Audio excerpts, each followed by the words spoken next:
All right. So the other day I was thinking, right? I was thinking about this whole pedophile situation.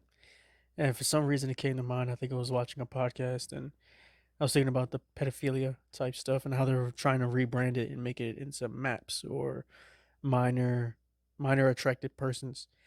And first of all, when you rebrand something, you're just trying to change how people receive it. And it's actually effective, at least right now as we look at society. People are actually looking to change their perspective of pedophilia. And, obviously this is happening in a certain group, a certain community. And on the left, they're really trying to push that. And so I was thinking about it and I was wondering, I'm like, okay, well, what are the implications of this? Like, if this goes through, what happens? What's the consequences of that? And what does that change?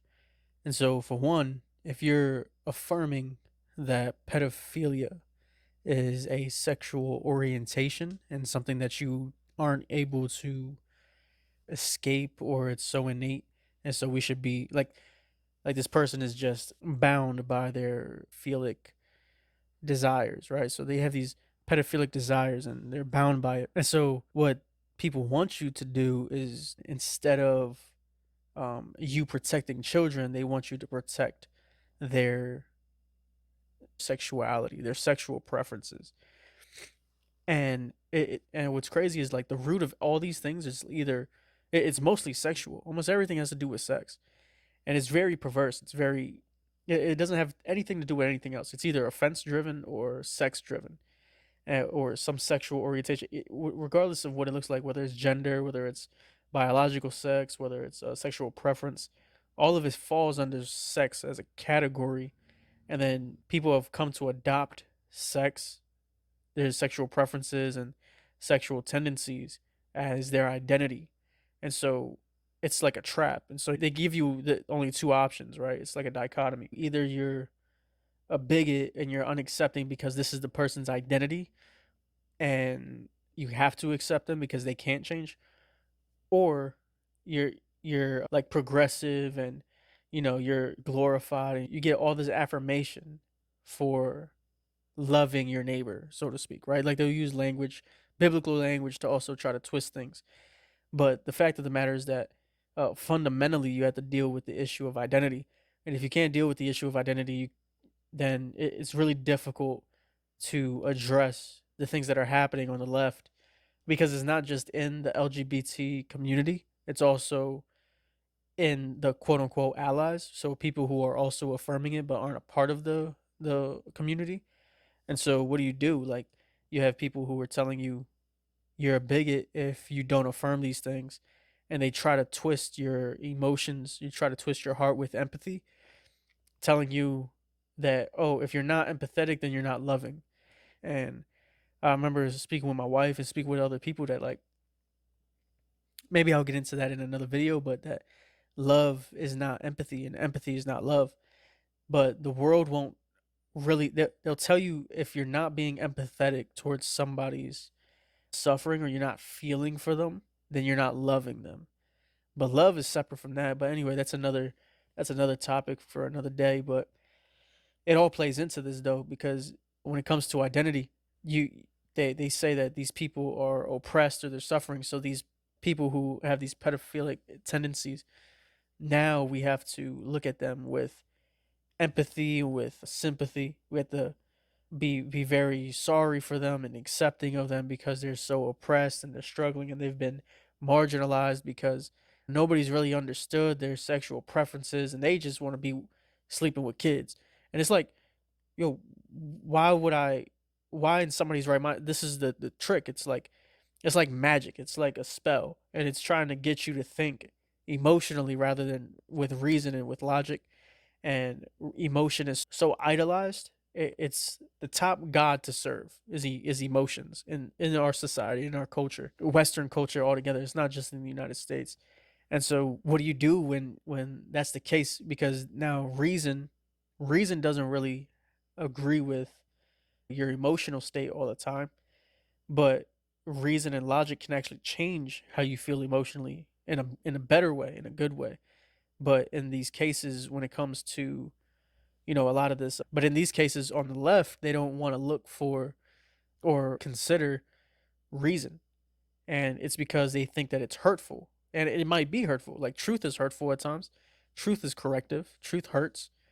And if there's never a truth that's harmful in the sense that it's confronting you, you might not ever be hearing truth. You might just be hearing affirmations, and you might just be hearing lies.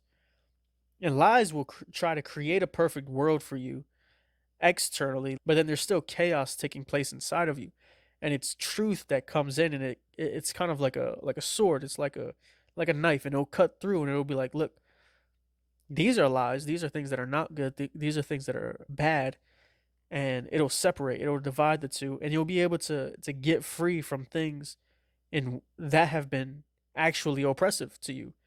And if people are dealing with oppression, or people are dealing or feel oppressed, then the answer isn't to affirm, because the oppression isn't what's you're not oppressed by something external if it's a sexual thing, right? So anything that has to do with the LGBTQ community, or it has to do with left ideology in general, it's not that you're oppressed by something external. You're oppressed because there's a societal standard, because of reason, because of logic, because of what is good and what is most beneficial to society. These things have become a standard. And so now people are trying to fight against it, because some minority of people are now offended. Their feelings are being hurt. They're not feeling accepted. But the standard isn't what's oppressing you, it's what's going on inside of you. And so because you're running away from the conflicts inside of you, from the turmoil, or the confusion, or you're running away from the internal things that are taking place. And I'm not saying that I fully understand it. I'm just speaking in a very general sense. I'm not a psychologist, and I'm also not saying these things to condemn people. But this is the case with anything. It doesn't have to just do with anything along the lines of what the LGBTQ community is doing. This organization, this group of people, this ideology, let's say, rather than the community, the ideology. What I think is happening is like the they're running away from what's happening internally, because that's hard to look at, and then trying to change everything around them. But it doesn't, no matter what world you're in, no matter where you are, no matter what world you're in, you're never going to actually find like peace within yourself by trying to change everything outside of you. You have to, if there's chaos within you, you have to go within you to fix the chaos. You have to go and confront things internally in order to have peace. In order to you need truth to come in, because there might be confusion, there might be lies, there might be things like that. And so I'm not saying these things to hurt somebody's feelings. I'm actually speaking specifically to the ideology, not necessarily to people who hold the ideology. I'm speaking more to people who don't hold the ideology, and are probably conflicted themselves, and trying to figure out, how do I actually think about this myself? How do I address it? How do I, confront these things? Because I'm kind of confused, but I know something's not right. I'm kind of speaking to the people who innately know and disagree with certain things that are taking place in our society and within our culture, but don't know how to actually like say anything about it. Don't know how to actually like address it. So I'm talking to you guys. So if somebody's listening to this, and they're a part of that community, and they feel like offended or anything like, or something like that, it's not that I'm actually like speaking necessarily to you. And maybe there will be a time that I speak to, a time shortly coming up, that I will speak with, or speak to, or and speak in the direction of, specifically with the LGBT community. When it really comes down to it, I think what's taking place is there's a huge emphasis on empathy. There's a huge emphasis on people's feelings, that are neglecting reason and truth, which is actually the remedy for what they're going through. Like, there's things in my life that have evidently shifted and changed, that I thought, oh, that's how I am, or this is the way that I'm always going to be. And it hasn't been until I've had to reflect, bring truth to what I was feeling, bring truth to the behaviors or the patterns in my life.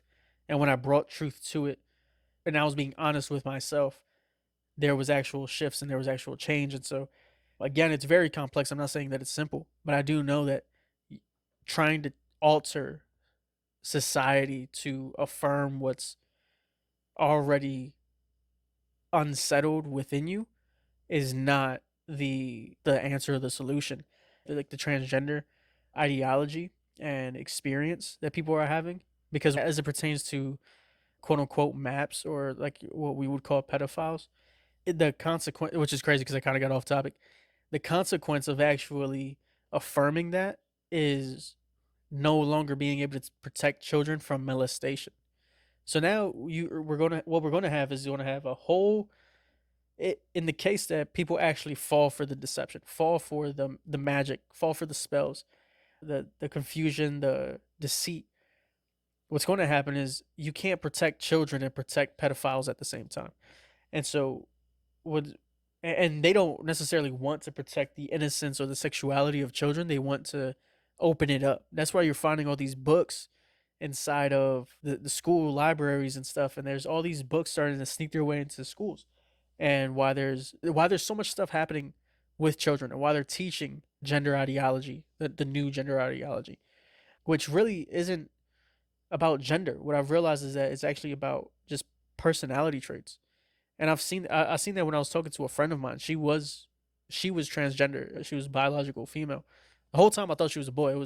I was a part of like this internet debate group, and it was about 50 of us. I remember after like months of knowing them, some people kept calling him, as I thought was him, a girl, and I was like, "Yo, stop calling him a girl." Like to me, it seemed like bullying. I was like, "Yo, why do you keep calling him a girl? Stop calling him that."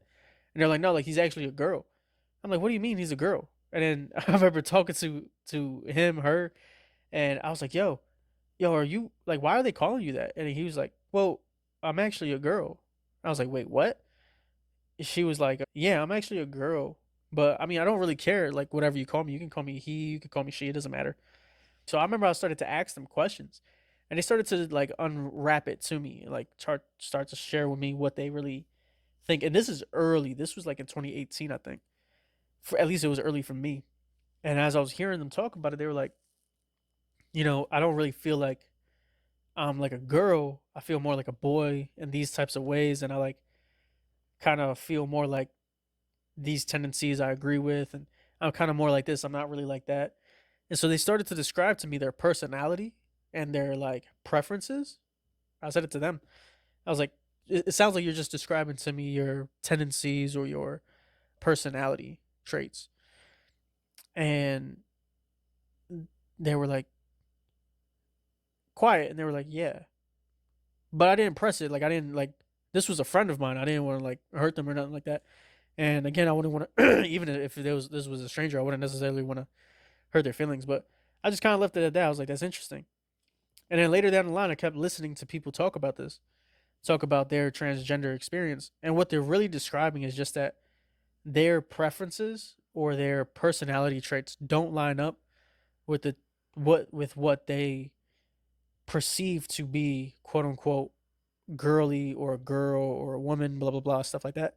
And so they're like, oh no, I have to transition or become non-binary, or I'm like one of the 160, 600, 700, infinite number of genders.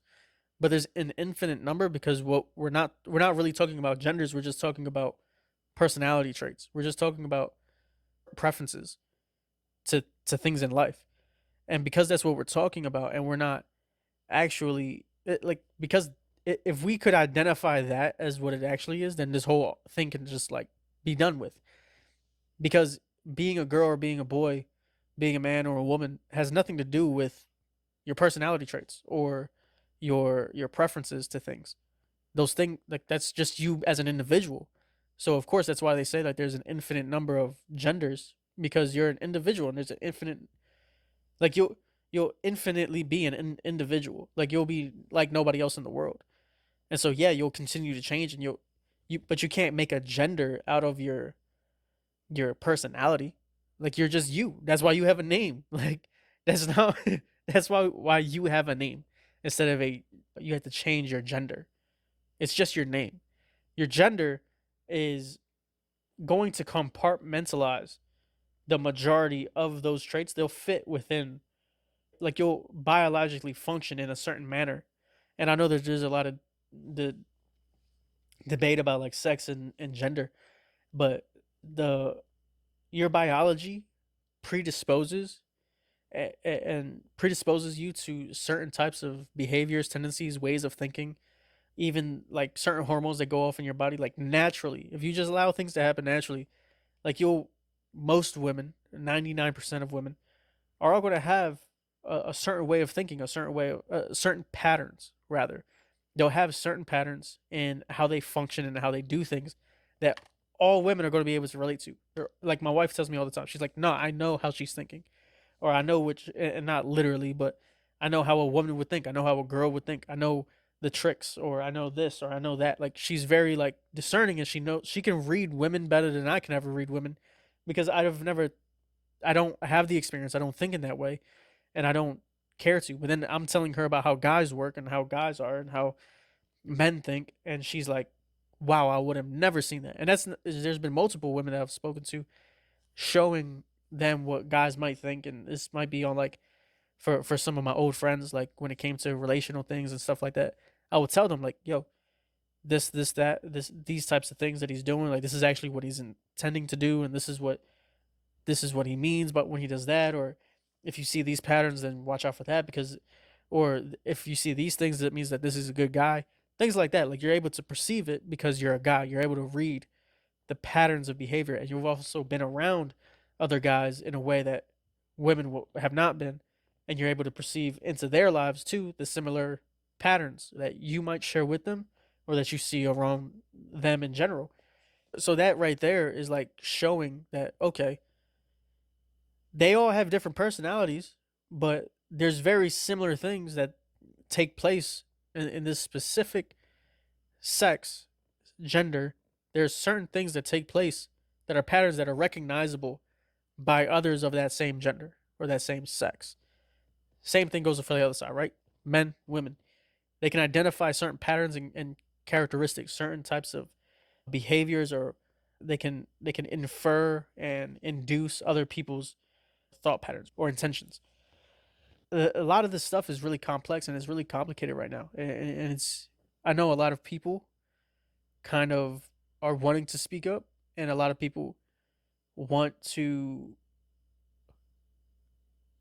I I know a lot of people are thinking about it and might be struggling with how to think about it, and hopefully that the way that I'm sharing these things, hopefully it pinpoints things that hopefully it brings clarity and hopefully it opens up conversation. Obviously, with the tone of voice that I've used, and obviously in the way that I'm speaking in the audience that I'm specifically trying to address. And I know more than the audience that I seek to address will hear it, and they'll feel differently about the way that I'm speaking, differently about what my intent is and all that. But my goal is actually to have real conversations that hopefully help people. If it's truly your personality that's being conflicted with the gender ideology, and this is why you're not feeling okay within yourself, then maybe that's a step forward into like applying truth, because if you misdiagnose something, you can't really treat it appropriately. So if you're actually just trying to figure out your personality and gender is actually something else, and instead you're trying to change your gender to fit your personality, then maybe that's not the right remedy for this. Maybe you're not diagnosing it as it is, and it's not the right remedy, and it's actually more hurtful and harmful to you than, okay, these are my personality traits, these are my preferences, doesn't necessarily have to do with my gender. And so maybe I'm just different in that sense, and maybe I don't feel very masculine, but it doesn't mean that I'm not a man. And maybe I don't feel very feminine, but maybe that doesn't mean that I'm not a woman. And I think that's fine. There's always been tomboys, there's always been tomgirls. But anyway, that's for that. And when it comes down to the pedophilia and stuff like that, I don't think there's any way that we could be able to address to justify that. There's not a single way that you could do it.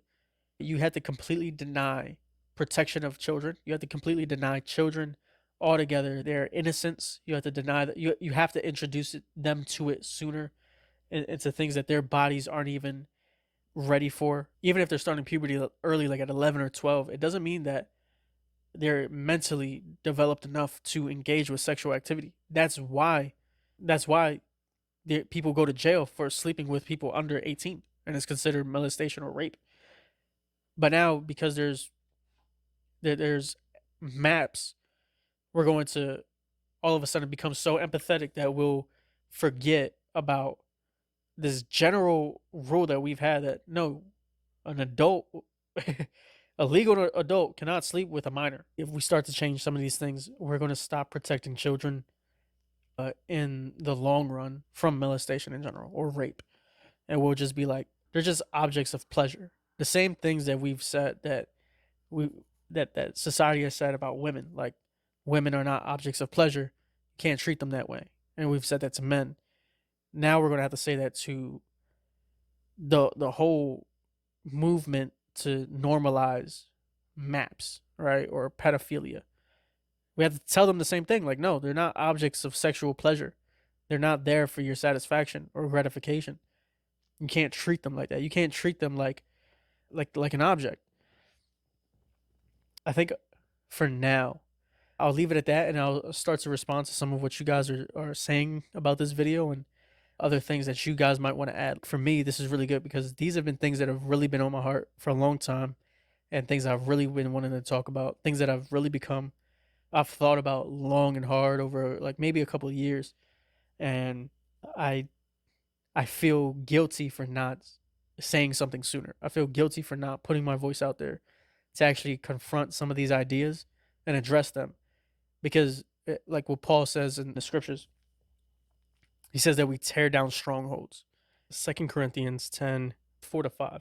And so, yeah, breaking down every argument, that's kind of like where my mind has been at. How do we tear down a lot of arguments? A lot of these things going on in culture and society, these things raise themselves above the knowledge of God. And they're also, but not just that, they're also changing the direction of society and culture to move further away from God. And it's not just about just moving away from God, but it's also what happens when you do that. What happens to society? What happens to culture the further you move away from what's good, what is orderly, or what is morally correct, what is more sound? When you move away from these things, you like society degrades on its own. But again, that could be another conversation for another time. And so I'm hoping that this encouraged some people, this encouraged some of you guys